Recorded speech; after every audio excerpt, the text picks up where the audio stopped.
ना शोर ना हंगामा, बात होगी खबर की, ना इधर की ना उधर की, बात होगी पते की। शाम 7 बज गए हैं। नमस्कार, हाजिर हूं मैं आपके सामने शोभना यादव।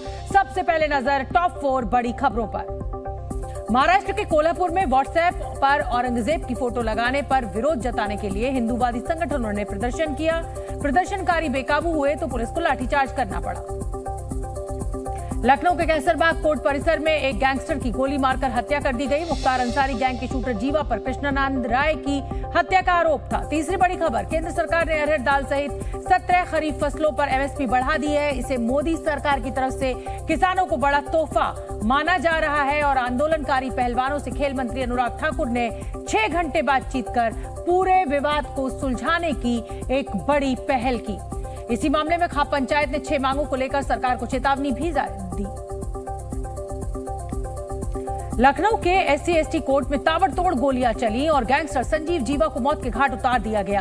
अदालत परिसर के अंदर हुए इस गोलीकांड से इलाके में सनसनी फैल गई। दरअसल लखनऊ के कैसरबाग में SC/ST कोर्ट के गेट पर अज्ञात बदमाश वकीलों के भेष में आए और ताबड़तोड़ फायरिंग करने लगे। उन्होंने संजीव माहेश्वरी और जीवा की गोली मारकर हत्या कर दी, जबकि हमलावरों की फायरिंग में एक बच्ची को भी गोली लग गई। संजीव जीवा की मौत हो चुकी है। उसके परिवार के लोग जो हैं वो यहाँ पर मौजूद हैं, अंदर मौजूद हैं। उसे कहा जा रहा है 4 से 5 गोलियां लगी, लेकिन ये पीएम जब पोस्टमार्टम होगा तब पता चल पाएगा। खबरों की माने तो जीवा की सुरक्षा में साथ चल रहे 2 सिपाहियों को भी गोली लगी है। वहीं कुख्यात संजीव के हत्यारे की पहचान जौनपुर के रहने वाले विजय यादव के रूप में हुई है। पुलिस फिलहाल इस मामले की छानबीन में जुटी है।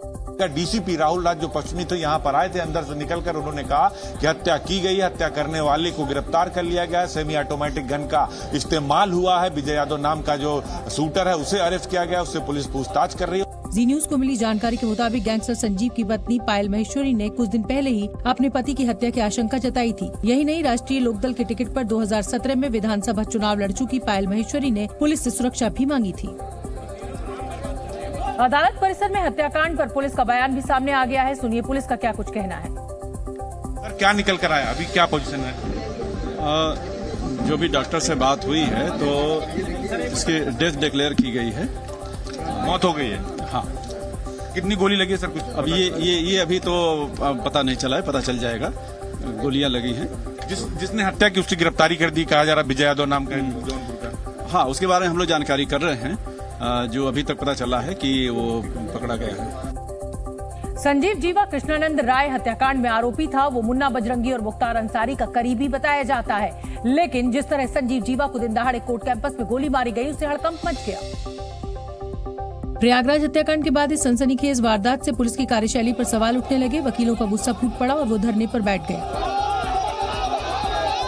जब हम लोग यहाँ सेफ नहीं है, हमारा प्रोटेक्शन नहीं, आप किसका करेंगे? ये गवाह को मारने के लिए ये आदमी व्हाइट शर्ट पहन के आया है। पुलिस की जिम्मेदारी नहीं बनती है कि वो चेक करे? जबकि समाजवादी पार्टी अध्यक्ष अखिलेश यादव ने एक बार फिर उत्तर प्रदेश की कानून व्यवस्था को खराब बताते हुए कहा कि पुलिस की कस्टडी में लगातार हत्याएं हो रही हैं। पुलिस कस्टडी में लोगों की जान जाना, पुलिस सिक्योरिटी के बीच में पुलिस की जान जाना, कचहरी में जान जाना, थाने में जान जाना, कोर्ट में जान जाना। वहीं लखनऊ में हुए शूटआउट पर यूपी के उप मुख्यमंत्री केशव प्रसाद मौर्य ने कहा कि अपराधियों को बख्शा नहीं जाएगा। कोई हत्या करेगा उसे ये मालूम है कि वो बचेगा नहीं, उसको उत्तर प्रदेश की पुलिस पकड़ेगी और कानून के हिसाब से सजा दिलाएगी। संजीव जीवा बीजेपी नेता ब्रह्मदत्त द्विवेदी की हत्या का आरोपी था। इसके अलावा वो कई दूसरे मामलों में अभियुक्त था। कोर्ट परिसर में जिस संजीव जीवा की हत्या की गई वो जुर्म की दुनिया का एक कुख्यात अपराधी था। शुरुआती दिनों में वो एक दवाखाने में कंपाउंडर की नौकरी करता था, लेकिन बाद में उसी दवाखाने के मालिक को अगवा कर लिया गया और यहीं से जीवा ने अपराध जगत में एंट्री की। जीवा मुजफ्फरनगर का रहने वाला था और यहाँ उसके नाम की दहशत थी। संजीव जीवा पश्चिमी उत्तर प्रदेश का एक खूंखार अपराधी था। वो जेल में बंद गैंगस्टर मुख्तार अंसारी का शार्प शूटर था। हालांकि वो लंबे अरसे तक मुन्ना बजरंगी गैंग और भाटी गैंग में भी शामिल रहा। जीवा का नाम 10 फरवरी 1997 को हुई बीजेपी के कद्दावर नेता ब्रह्मदत्त द्विवेदी की हत्या में सामने आया था। इस केस में जीवा को उम्र कैद की सजा भी सुनाई गई थी। इसके बाद जीवा का नाम कृष्णानंद राय हत्याकांड में सामने आया। हालांकि कुछ सालों बाद मुख्तार और जीवा को साल 2005 में हुए कृष्णानंद राय हत्याकांड में कोर्ट ने बरी कर दिया। संजीव जीवा कुछ दिनों से लखनऊ की जेल में बंद था और कहा जाता है कि यहीं से वो ऑपरेट करता था। पुलिस रिकॉर्ड के मुताबिक जीवा पर 22 से ज्यादा मुकदमे दर्ज हुए। इनमें से 17 मामलों में वो बरी हो चुका था।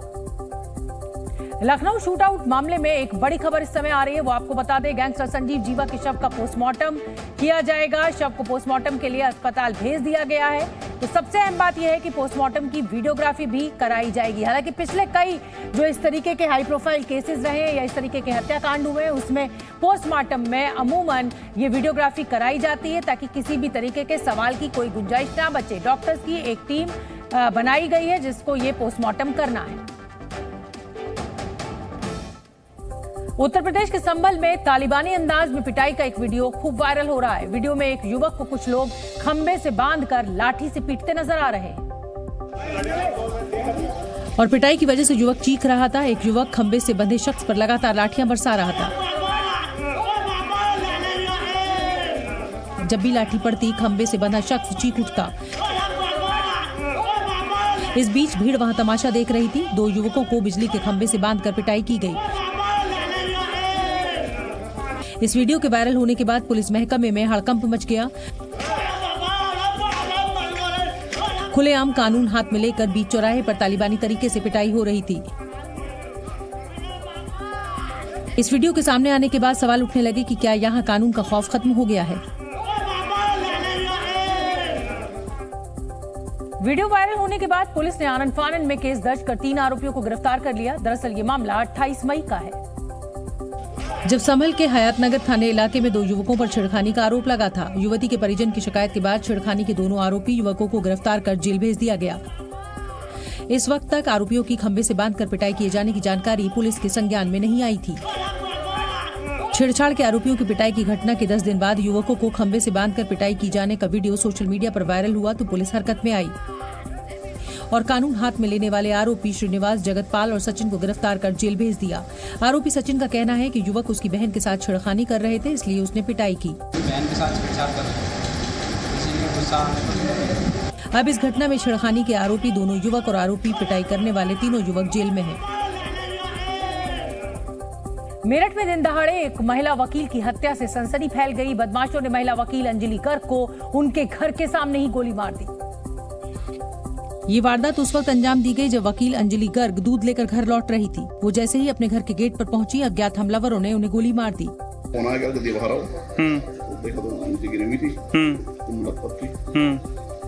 गोली ही चल रही होगी, आवाज बहुत तेज थी। अच्छा, कितनी आवाज आई गोली? एक आवाज आई।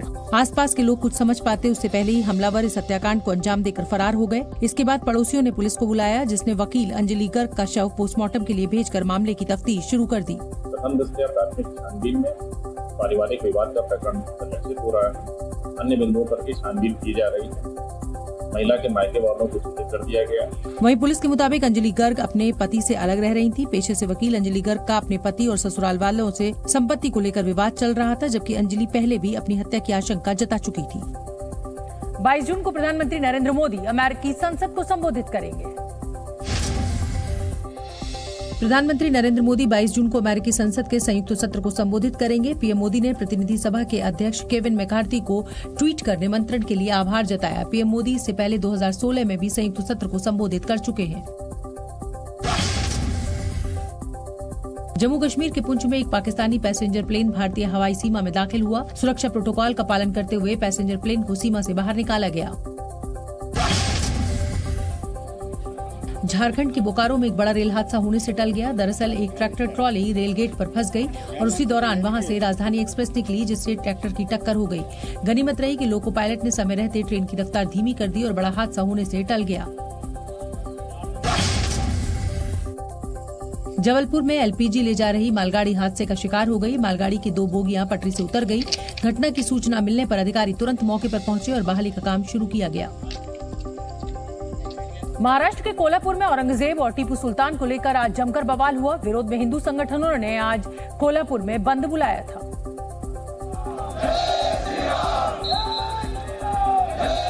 इस दौरान भारी संख्या में हिंदूवादी संगठनों से जुड़े लोग सड़क पर उतरे।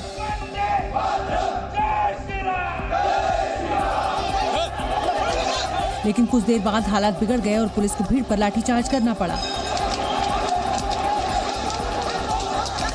पुलिस ने भीड़ को हटाने के लिए प्रदर्शनकारियों पर लाठियां भांजी।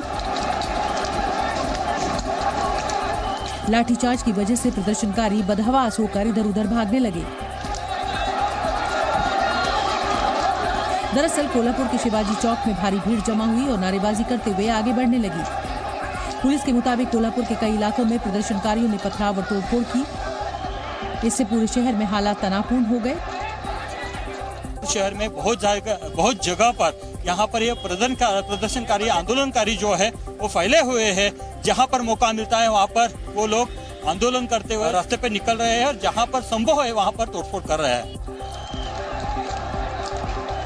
ये पुलिस को प्रदर्शनकारियों की भीड़ को तितर-बितर करने के लिए लाठीचार्ज करना पड़ा।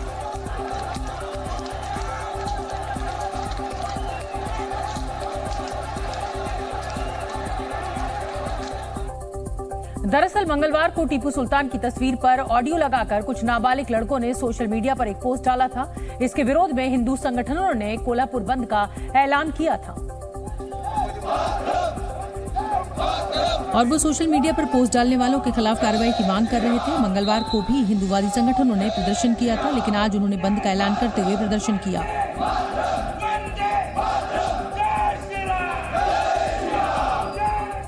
मैं अभी खड़ा हूँ कोल्हापुर शहर के शिवाजी चौक परिसर में। आप देख सकते हैं कि यहाँ पर चप्पल जो है तो भारी मात्रा में यहाँ पर नीचे गिरे हुए हैं।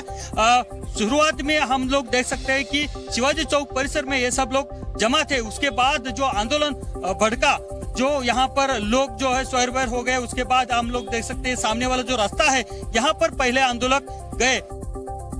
फिलहाल कोल्हापुर में हालात काबू में है। मुख्यमंत्री एकनाथ शिंदे ने लोगों से शांति की अपील की।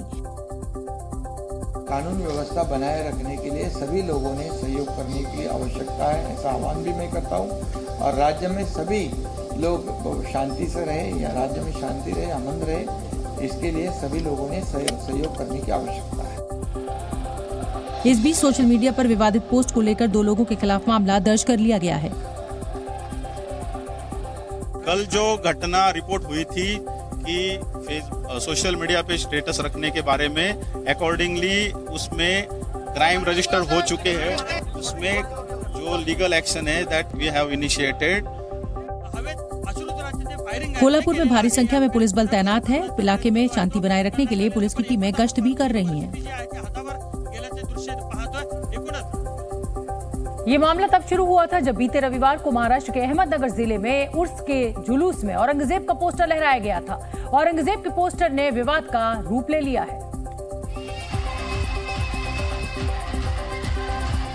क्योंकि औरंगजेब के पोस्टर का वीडियो सोशल मीडिया पर वायरल हो गया। अहमदनगर के फकीरवाड़ा इलाके में एक उर्स के मौके पर जुलूस निकाला गया था। इसमें कुछ युवकों ने हाथ में मुगल बादशाह औरंगजेब का पोस्टर लिया हुआ था। उन्होंने औरंगजेब के पोस्टर के साथ जुलूस में डांस किया। औरंगजेब की फोटो हाथ में लेकर डांस करने का वीडियो सोशल मीडिया पर वायरल हो गया। औरंगजेब की तस्वीर लहराने के बाद पुलिस ने 4 लोगों के खिलाफ केस दर्ज कर लिया। पुलिस ने आरोपियों के खिलाफ एक समुदाय को दूसरे समुदाय के खिलाफ अपराध करने के लिए उकसाने, धार्मिक भावनाओं को आहत करने समेत कई धाराओं में केस दर्ज किया है।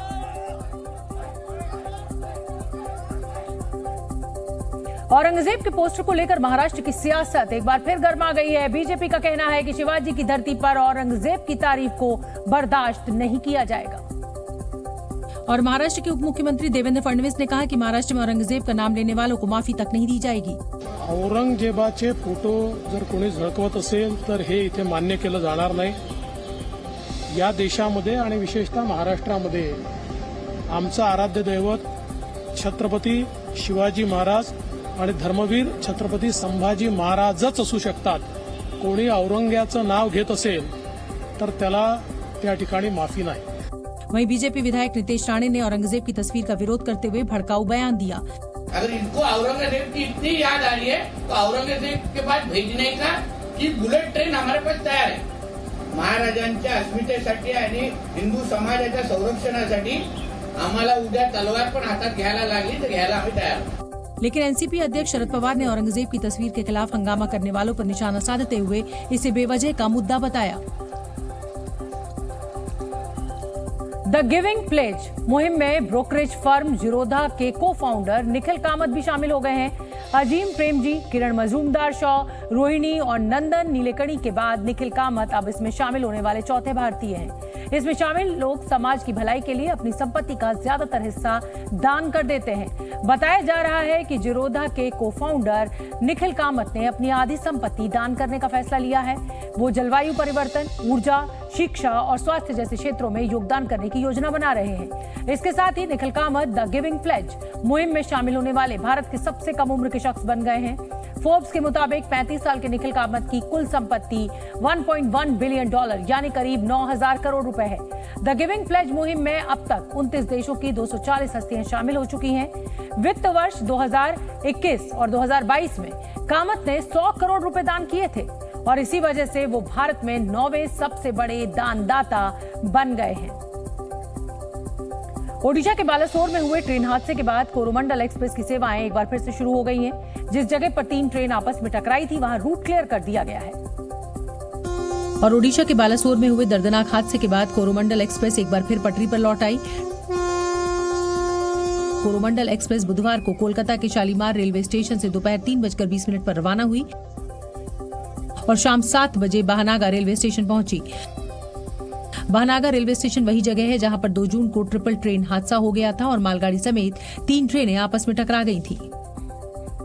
ओडिशा रेल हादसे के बाद अब बहनागा रेलवे स्टेशन से ट्रेनों की आवाजाही शुरू हो चुकी है।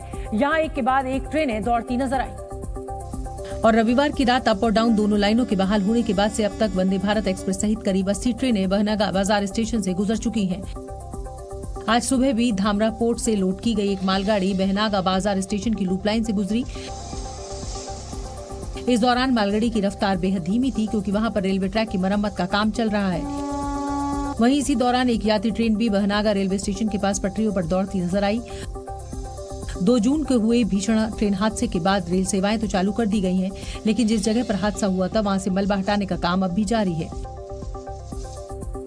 बालासोर हादसे को लेकर सियासत भी खूब हो रही है। कांग्रेस हादसे को लेकर सवाल पूछ रही है तो वहीं टीएमसी मौत के आंकड़ों को लेकर सरकार से सवाल पूछ रही है। और बालासोर में हुए भीषण रेल हादसे का जिम्मेदार कौन है, इस सवाल का जवाब किसी के पास नहीं है। हालांकि सवाल का जवाब ढूंढने के लिए सीबीआई की टीम जरूर एक्शन में आ गई है। वहीं दूसरी ओर पश्चिम बंगाल में टीएमसी नेता लगातार केंद्र सरकार पर हमलावर है। ममता बनर्जी ने सरकार से सवाल पूछा है कि वो मौत के आंकड़े को क्यों छिपा रही है। कैसे हुआ, इतना जिंदगी चला गया और सच बाहर में आए, हम नहीं चाहते। टीएमसी के आरोपों के बीच पश्चिम बंगाल में बीजेपी के बड़े नेता भी ममता सरकार को घेरने में जुटे हैं। बीजेपी नेता शुभेंदु अधिकारी ने हादसे के पीछे टीएमसी का हाथ होने की आशंका जाहिर की और गहन जांच कराने की मांग की। जो दोनों सीनियर रेलवे ऑफिसर का फोन का बातचीत, बहुत essential and important conversation Bengal से टैप करके टीएमसी ने लीक किया, इसको भी इन्वेस्टिगेशन के अंदर आना चाहिए। आरोप प्रत्यारोप के बीच अब ये जांच की जा रही है कि इंटरलॉकिंग सिस्टम में किसने छेड़छाड़ की थी, जिसकी वजह से इतना बड़ा हादसा हो गया और 288 लोगों की मौत हो गई। आज एक कार्यक्रम के दौरान मनीष सिसोदिया को याद कर मुख्यमंत्री अरविंद केजरीवाल भावुक हो गए। दिल्ली के मुख्यमंत्री अरविंद केजरीवाल एक शैक्षणिक संस्थान के उद्घाटन के लिए पहुंचे थे, जब उन्होंने दिल्ली के पूर्व शिक्षा मंत्री मनीष सिसोदिया का जिक्र किया और उनको याद करते हुए भावुक हो गए। इन्होंने झूठे सच्चे आरोप लगा के, फर्जी मुकदमे करके इतने अच्छे आदमी को इन्होंने इतने महीनों से जेल में डाला हुआ है। दिल्ली के बाटला हाउस में एक घर में रखे संदूक से 2 बच्चों की लाश मिलने से पूरे इलाके में सनसनी फैल गई है। पुलिस ने शवों को कब्जे में लेकर पोस्टमार्टम के लिए भेज दिया और जांच में जुट गई। मुंबई के चर्चगेट इलाके में 19 साल की युवती की हत्या का मामला सामने आया है। आरोपी ने युवती की दुपट्टे से गला दबाकर हत्या कर दी और बाद में खुद ट्रेन के आगे कूदकर आत्महत्या कर ली। यूपी के श्रावस्ती में इंडो नेपाल बॉर्डर पर बसी झोपड़ियों में भीषण आग लग गई। तेज हवाओं के कारण आग ने और भयंकर रूप ले लिया और देखते ही देखते 3 झोपड़ियां जलकर राख हो गई।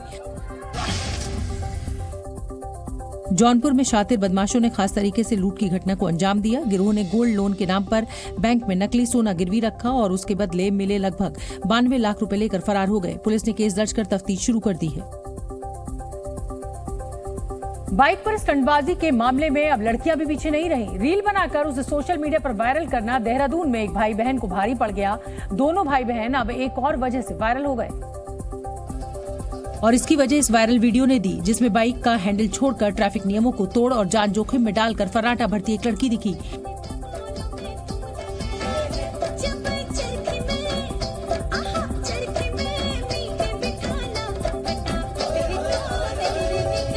नीले रंग की बाइक पर सवार लड़की ने इसी रंग का हेलमेट पहन रखा था, जिस पर पीले रंग के चंद उभार उसे डिजाइनर लुक दे रहे थे।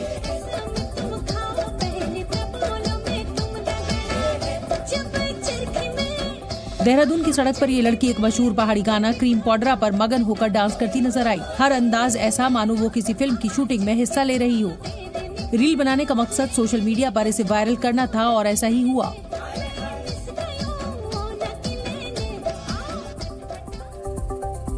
लेकिन इस वीडियो का वायरल होना ही इस लड़की के लिए मुसीबत साबित हुआ। वीडियो वायरल होने के बाद उत्तराखंड पुलिस तक पहुंच गया और वायरल वीडियो पर कई लड़के ये शिकायत करते दिखे कि इस तरह के वीडियो पर अगर लड़कों का चालान कटता है तो फिर लड़कियों के साथ वैसा ही सलूक क्यों नहीं हो रहा। बात पते की थी, इस तरह के वीडियो बनाने वाले लड़के जितने कानून तोड़ते हैं उतना ही जुर्म इस लड़की ने भी किया था। ऐसे में वायरल वीडियो से सुराग ढूंढकर पुलिस बाइक के मालिक तक पहुंच गई। पुलिस को पता चला कि बाइक का मालिक एक लड़का है और बहन की स्टंटबाजी का वीडियो उसी ने बनाया था। इसके बाद पुलिस के सामने दोनों भाई बहन की पेशी हुई, चालान कटा सो अलग। यही नहीं, बाइक के मालिक ने पुलिस को लिख कर दिया कि आगे से वो ऐसी गलती नहीं दोहराएंगे। साथ ही इस गलती के लिए माफी की भी मांग की। गलती अनजाने में हुई, मैं आगे ऐसी कोई भी गलती नहीं करूंगा, मैं इस चीज के लिए माफी चाहूंगा। सबक सिखाने के लिए इतना पर्याप्त था। इसके बाद पुलिस ने दोनों को छोड़ दिया। उत्तराखंड की राजधानी देहरादून के टपकेश्वर महादेव मंदिर में आज से ड्रेस कोड लागू हो गया है। ड्रेस कोड लागू होने से अब तय पहनावे में मंदिर नहीं आने वालों को दर्शन और पूजा पाठ की इजाजत नहीं मिलेगी। असल में कुछ दिनों पहले महानिर्वाणी अखाड़े ने मर्यादित कपड़ों में ही मंदिर में प्रवेश की इजाजत का फैसला किया था, जिसकी जानकारी मंदिर के बाहर जगह जगह पोस्टर्स के जरिए भक्तों को दी गई। ये देखिए, विनम्र आग्रह, सभी महिलाएं एवं पुरुष मंदिर में मर्यादित वस्त्र पहनकर ही आए। पोस्टर्स के जरिए जारी नोटिस में अमर्यादित कपड़े कैसे हो सकते हैं इसके बारे में बताया गया। इसमें छोटे वस्त्र, हाफ पैंट, मिनी स्कर्ट और कटी फटी जीन्स को रखा गया।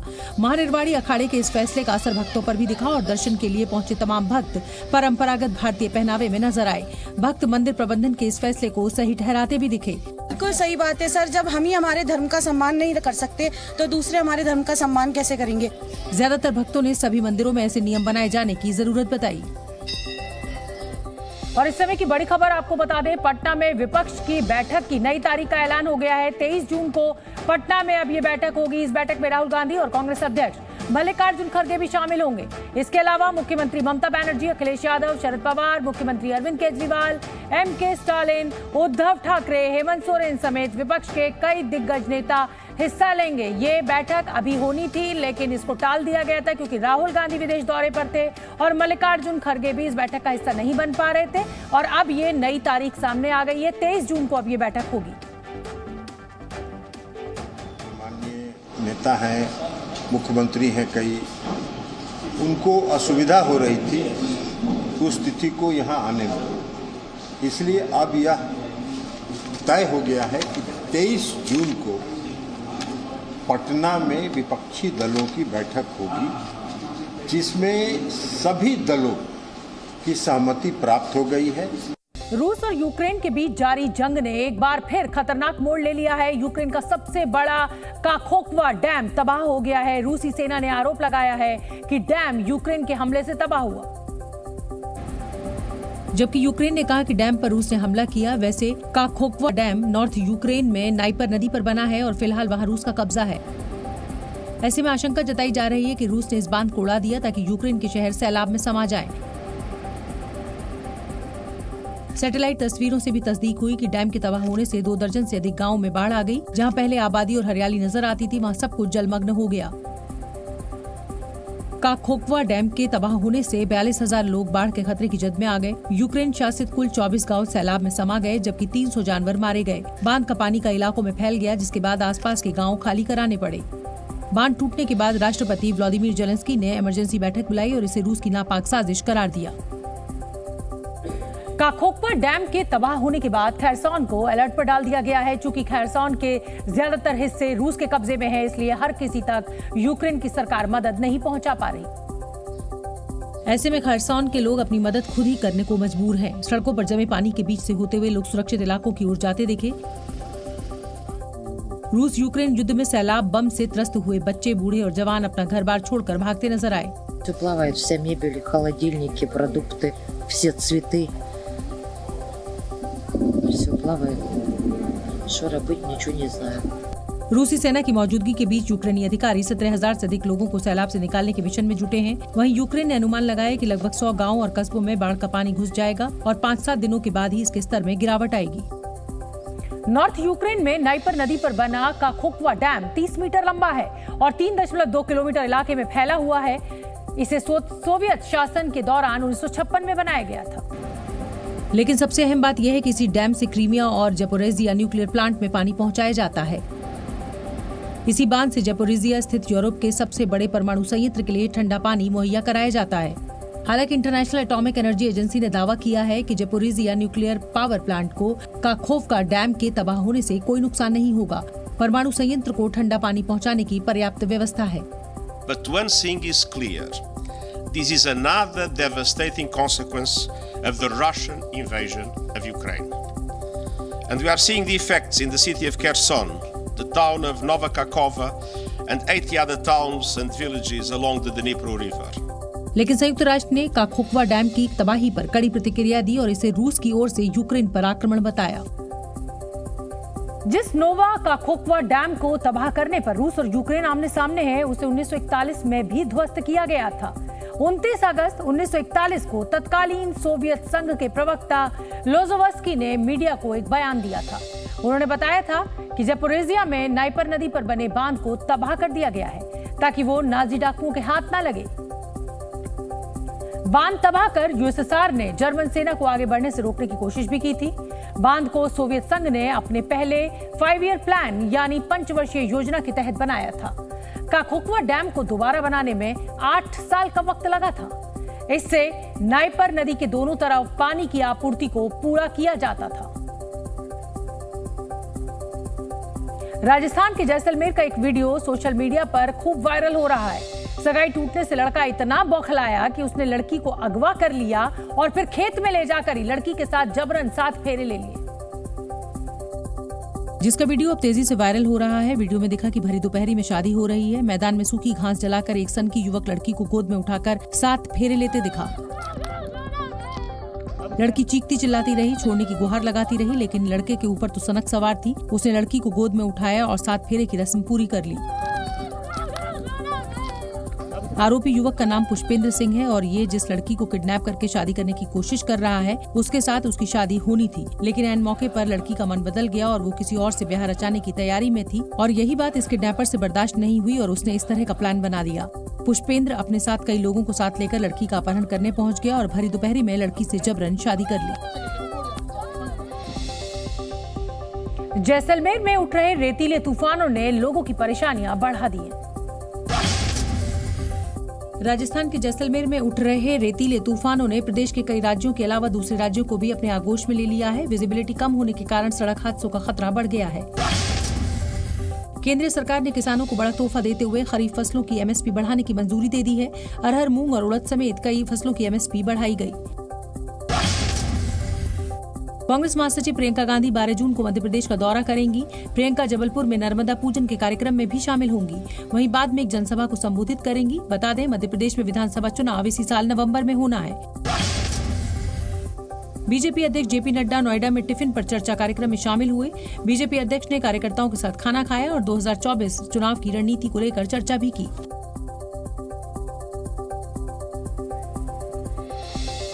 पांच घंटे से भी ज्यादा वक्त तक दिल्ली में खेल मंत्री अनुराग ठाकुर के घर पर पहलवानों के साथ बैठक हुई।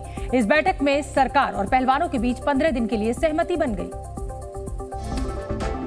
और इस समय की बड़ी खबर आपको बता दें, बैठक में शामिल पहलवान बजरंग पुनिया का कहना है कि सरकार ने पहलवानों को भरोसा दिया है कि 15 जून तक जांच पूरी हो जाएगी।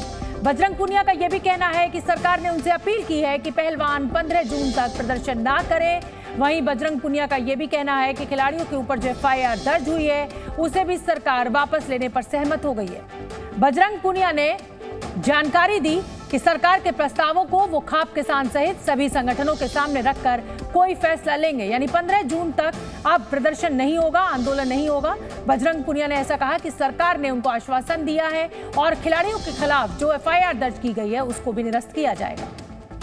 जो गवर्नमेंट के साथ हमारी बात हुई है खेल मंत्री जी के साथ कि 15 तारीख तक 15 जून तक जो पुलिस की जो कानून का जो पुलिस की प्रक्रिया चल रही है वो पूरी करने की बोली है।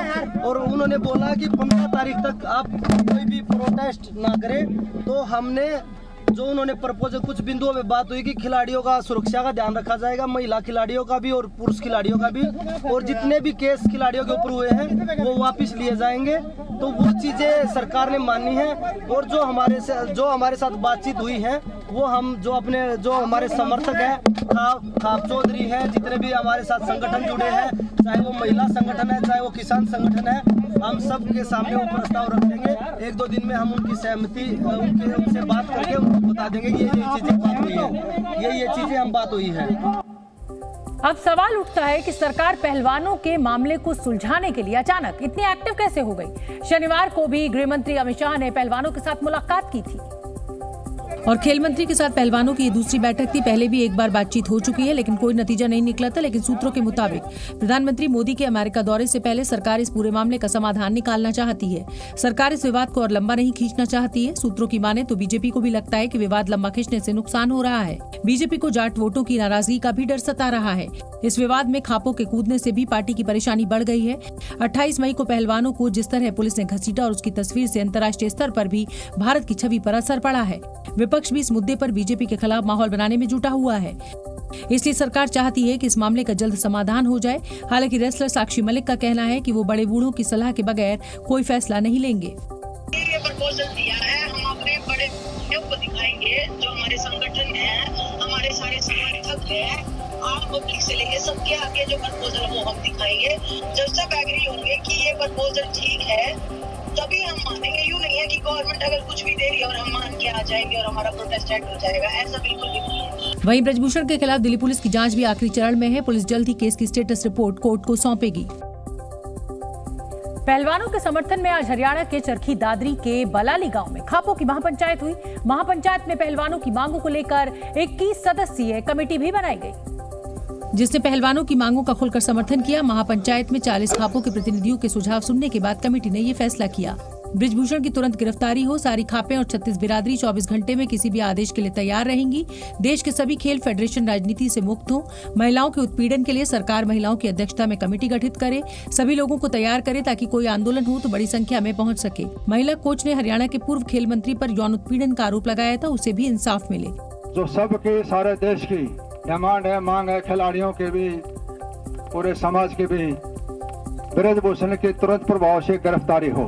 वहीं खाप महापंचायत में शामिल रेसलिंग कोच महावीर फोगाट ने भी ब्रजभूषण की गिरफ्तारी की मांग की। सारी खाप पंचायतों का मैंने तो यही है, बस ब्रजभूषण एक ही मुद्दा है, ब्रजभूषण को गिरफ्तार किया जाए और जो निष्पक्ष जांच एजेंसी जांच खुराकीन है उसको सजा दिलवाई जाए। खाप पंचायतों के मुताबिक पहलवान जो फैसला लेंगे वो उसी के मुताबिक आगे बढ़ेंगे। अगर आप उत्तर प्रदेश में रहते हैं और फ्लैट या प्लॉट खरीदने वाले हैं तो ये खबर आपके बेहद काम की है। उत्तर प्रदेश सरकार ने एक महत्वपूर्ण फैसला लिया है जिसकी वजह से पावर ऑफ अटॉर्नी के नियमों को बदल दिया गया है। अब मुख्यमंत्री योगी आदित्यनाथ की अध्यक्षता में एक बैठक हुई और उस कैबिनेट की बैठक में ये अहम फैसला लिया गया जिसके मुताबिक अब राज्य में अचल संपत्ति की बिक्री के लिए 50 रुपए के स्टैंप पेपर पर पावर ऑफ अटॉर्नी नहीं होगा। अब पावर ऑफ अटॉर्नी के लिए भी बाकायदा रजिस्ट्री करानी होगी जिसके लिए उसी तरह स्टाम्प ड्यूटी चुकाना होगा जैसे कि रजिस्ट्री के लिए चुकाते हैं। लेकिन यदि परिवार के सदस्य आपस में पावर ऑफ अटॉर्नी करते हैं तो महज 5000 रुपए का शुल्क ही चुकाना होगा। सरकार ने यह भी साफ कर दिया कि परिवार के सदस्य माता पिता, पति पत्नी, बेटा बहू, बेटी दामाद, भाई बहन, पोते पोती और नाती नातिन ही माने जाएंगे। माना यह भी जा रहा है कि स्टाम्प ड्यूटी की चोरी रोकने के लिए पावर ऑफ अटॉर्नी के इस खेल पर रोक लगाई गई है। गाजियाबाद में ऑनलाइन गेम के जरिए बच्चों के धर्मांतरण के मामले में एक बड़ा खुलासा हुआ है। पुलिस को इस धर्मांतरण गिरोह के मास्टरमाइंड शहनवाज मकसूद के पाकिस्तान कनेक्शन की जानकारी भी मिली है जहां से गाजियाबाद में सक्रिय हुए इस धर्मांतरण मॉड्यूल को संदेश भेजे जाते थे। गेमिंग ऐप के जरिए हुए धर्मांतरण में पुलिस को अब तक ऐसे 5 लड़कों की जानकारी मिली है जिनमें 2 गाजियाबाद से हैं, एक फरीदाबाद और एक लुधियाना और चंडीगढ़ से हैं। सभी बच्चे नाबालिग हैं। इसके अलावा पुलिस 100 अकाउंट और खंगाल रही है। शक है कि देश के अलग अलग राज्यों में ऐसे और भी मामले हो सकते हैं जानकारी के मुताबिक ये मॉड्यूल बीते साल फरवरी और मार्च के महीने में बना था, जिसे पाकिस्तान से भी संदेश भेजे जाते थे। गेमिंग ऐप में ड्रेस और वेपन अपडेट करने के लिए बच्चों से पैसे भी ट्रांसफर करवाए जाते थे। ये पैसे कहां ट्रांसफर होते थे, इनका क्या इस्तेमाल होता था, इसकी जांच भी की जा रही है। इसके अलावा इन बच्चों के मोबाइल फोन से इस्लामिक कट्टरपंथी और भारत में बैन भगोड़े डॉक्टर जाकिर नायक के वीडियो भी थे। साइबर और सर्विलांस टीम जांच में जुटी हुई है और टेरर फंडिंग के एंगल से भी मामले की जांच को आगे बढ़ाया जा रहा है। देखिए, एक माइनर जो कि कन्वर्ट हो रहे थे, उनसे पूछताछ में पता लगा कि यूथ क्लब नाम का एक यूट्यूब चैनल है जिसको उन्होंने सब्सक्राइब कर रखा था, इसको रेगुलरली वॉच करते थे। जब इसको हमने देखा तो उसे पता लगा पाकिस्तान बेस्ड यूट्यूब चैनल है। मामले में एक आरोपी को गिरफ्तार किया जा चुका है, जबकि गिरोह के मास्टरमाइंड शहनवाज मकसूद को पकड़ने के लिए यूपी पुलिस मुंबई पहुंच चुकी है। गाजियाबाद से जिस धर्मांतरण मॉड्यूल का खुलासा हुआ, उसका मास्टरमाइंड शहनवाज मकसूद उर्फ बद्दो ठाणे के शाजी अपार्टमेंट में रहता था, लेकिन फिलहाल वो मौके से फरार है और पुलिस के मुताबिक अपने ठिकाने बदल रहा है। सूत्रों के मुताबिक इस मामले को लेकर महाराष्ट्र गृह मंत्रालय ने इंटेलिजेंस एजेंसी को अलर्ट कर दिया है। बाकी एजेंसीज हैं जो कि स्टेट एजेंसीज हैं और एक सेंट्रल एजेंसी है जो कि जिन्होंने हमको अप्रोच करा है। इस मामले की जांच में अब स्थानीय पुलिस के साथ साथ आईबी, एटीएस, सीआईडी और एनआईए भी जुट गई है। सूत्रों के मुताबिक खुफिया एजेंसियां मास्टरमाइंड शहनवाज के टेरर लिंक की जांच में जुटी हैं। एजेंसियों को शक है कि शहनवाज ने धर्मांतरण के लिए एक बड़ा बेस तैयार किया था और हो सकता है कि वो महाराष्ट्र और दूसरे राज्यों में भी गाजियाबाद की तर्ज पर बच्चों का धर्मांतरण करवाता हो। अब तक जितने खुलासे हुए हैं, उनके आधार पर खुफिया एजेंसियां कई बड़े सवालों के जवाब ढूंढ रही हैं। खुफिया एजेंसियां ये भी जानना चाहती हैं कि शहनवाज किसी आतंकी संगठन के रिक्रूटमेंट सेल का हिस्सा तो नहीं है। बच्चों का धर्मांतरण करने के पीछे उन्हें देश विरोधी गतिविधियों में इस्तेमाल करने की बड़ी साजिश तो नहीं थी। क्या शहनवाज अपने किसी आका के इशारे पर धर्मांतरण को अंजाम दे रहा था? जांच एजेंसियां शहनवाज मकसूद खान की भूमिका जानना चाहती हैं कि आखिर वो किस किस संगठन से जुड़ा हुआ है।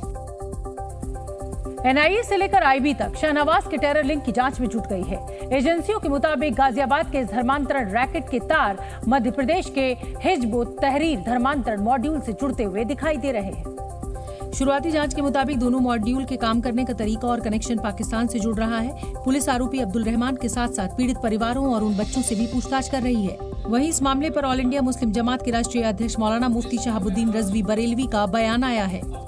इस तरह की एक्टिविटीज पर और लिटरेचर पर हुकूमत हिंद को काम करने की जरूरत है, सोचने की जरूरत है और कार्रवाई करने की जरूरत है।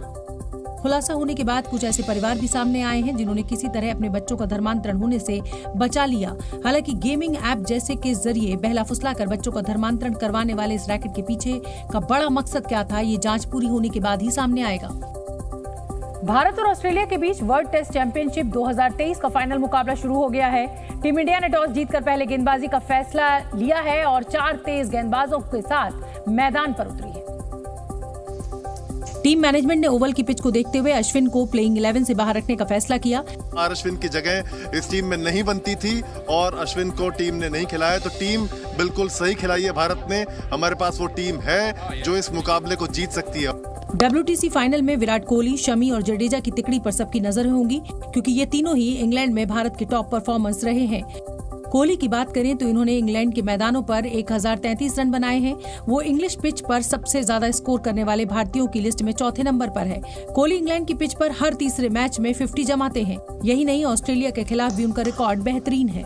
विराट कोहली का ऑस्ट्रेलिया के खिलाफ प्रदर्शन है, वो बार बार ये दिखाता है। किसी भी टूर्नामेंट में आप बात कर लीजिए, कोई भी फॉर्मेट में बात कर लीजिए, विराट हमेशा ही ऑस्ट्रेलिया के खिलाफ एक अलग तरीके से निकल कर आते हैं। और अगर टेस्ट में तो बात की जाए तो 8 सेंचुरी है विराट कोहली की, जो कि ऑस्ट्रेलिया के खिलाफ आते हैं। WTC फाइनल में भारत और ऑस्ट्रेलिया के खिलाड़ी ओडिशा रेल हादसे में मृतकों को श्रद्धांजलि देने के लिए बाजू पर काली पट्टी बांधकर मैदान पर उतरे, जबकि मैच शुरू होने से पहले भारतीय फैंस का उत्साह देखते ही बना। टीम इंडिया को चीयर करने के लिए सैकड़ों की तादाद में फैंस स्टेडियम पहुंचे और भारत माता की जय के नारे लगाए। भारत और ऑस्ट्रेलिया के बीच ICC वर्ल्ड टेस्ट चैंपियनशिप का फाइनल मुकाबला शुरू हो चुका है। द ओवल के ऐतिहासिक मैदान पर जीतने वाली टीम के घर पहली बार ट्रॉफी जाएगी। आंकड़ों के लिहाज से रोहित शर्मा की कप्तानी में टीम इंडिया ने अभी तक कोई फाइनल नहीं गंवाया है। 2018 एशिया कप, निदाहस ट्रॉफी के अलावा IPL में 5 बार फाइनल में रोहित कप्तान के तौर पर पहुंचे हैं और फाइनल में हुए इन सभी 5 मुकाबलों में रोहित ने जीत हासिल की है। वैसे द ओवल मैदान पर भारत और ऑस्ट्रेलिया दोनों का रिकॉर्ड बहुत अच्छा नहीं रहा है। आंकड़ों के मुताबिक द ओवल में दोनों की जीत हार का औसत लगभग बराबर है। भारत 0.400 जबकि ऑस्ट्रेलिया का 0.411 का औसत है। ऑस्ट्रेलिया ने 38 में से केवल 7 टेस्ट मैच जीते हैं, जबकि भारत ने 14 में से 2 टेस्ट मैच ही जीते हैं। इससे पहले 7 नॉकआउट में 5 में भारत ने जबकि 2 में ऑस्ट्रेलिया ने जीत दर्ज की। इस बार भारत 11वीं बार आईसीसी टूर्नामेंट के फाइनल मुकाबले में उतरा है। अभी तक हुए 10 मुकाबलों में 4 बार भारत ने इस खिताब को जीता है, जबकि टीम इंडिया 5 बार उपविजेता रही है और 1 बार वो संयुक्त विजेता भी रही है। पिछली बार न्यूजीलैंड से हार चुकी टीम इंडिया इस बार हर हाल में इस खिताब को अपने नाम करना चाहेगी। बिहार के भागलपुर में सुल्तानगंज अगुवानी पुल हादसे पर जारी सियासत के बीच आईआईटी रुड़की की टीम मंगलवार देर शाम पटना पहुंची और बिहार सरकार को पुल हादसे की रिपोर्ट सौंपी, जिसमें आईआईटी रुड़की की टीम ने पुल के ढांचे में खामियों का जिक्र किया है। पटना में कल देर शाम आईआईटी रुड़की ने बिहार के पथ निर्माण विभाग को ये रिपोर्ट सौंपी, जिसमें बताया गया कि 3.1 किलोमीटर के पुल के डिजाइन में खामियां हैं। हालांकि रिपोर्ट में पुल और सड़क को जोड़ने वाले हिस्से में कोई खामी नहीं बताई गई है। बीते साल हुए हादसे के बाद रुड़की की टीम ने पुल के डिजाइन पर पहले ही सवाल उठाए थे, लेकिन फिर भी इस पुल के बाकी हिस्से में निर्माण कार्य चलता रहा। बिहार सरकार जांच और आईआईटी रुड़की की रिपोर्ट के आधार पर अब आगे का फैसला लेगी।